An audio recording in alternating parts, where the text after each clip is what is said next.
you can just tell me a little bit about your experience in space and also how it relates to now to the Kennedy Space Center in Florida. I'm a former NASA astronaut. I had the amazing opportunity to fly on 4 Space Shuttle missions. I've spent 44 days in space and I've been around the Earth 692 times. So I've seen a lot and experienced a lot in space. And now what I'm doing in my career, I'm sharing those experiences and I'm trying to inspire that next generation. You know, our young students today that visit us at the Kennedy Space Center, this is the generation that'll be heading to Mars in the future. And what we do at Kennedy Space Center, we inspire. You know, it's a fun place to visit, it's educational, but we have this unique component of inspiration that we can inspire young students that say, I want to be an engineer, I want to be a scientist, I want to do that. I want to be like Tim Peake, you know, and go up to the space station or maybe go on to Mars. So that's a key part of what I'm doing these days. You know, I was 6 years old when the first American went into space, and I watched that launch at my elementary school, primary school, and as soon as our astronaut was in space, I remember sitting there saying, I want to do that. So when I was a young boy, space was totally inspirational. It is the same today.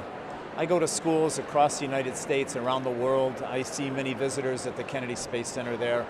Our young students and people across the world, you know, adults alike, have a really strong passion for space exploration. You know, it's a unique environment where things float around up there, and we're all about discovery in space, which is fascinating for most people. We have an astronaut, a flown astronaut at the Kennedy Space Center every single day. We have lunch with an astronaut, events where you can come and have lunch with an astronaut. We do public speaking there, a few presentations about my missions, what it's like to live and work in space.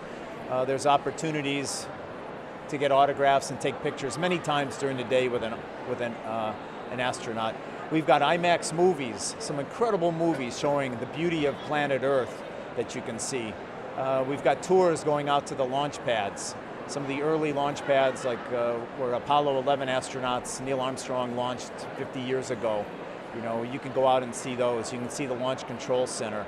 We've got a Saturn V moon rocket. The moon rocket that took Neil Armstrong to the moon is on display. An incredible exhibit about the Saturn V. And we're coming up on the 50th anniversary of Apollo 11 in 2019. It's just in July of next year.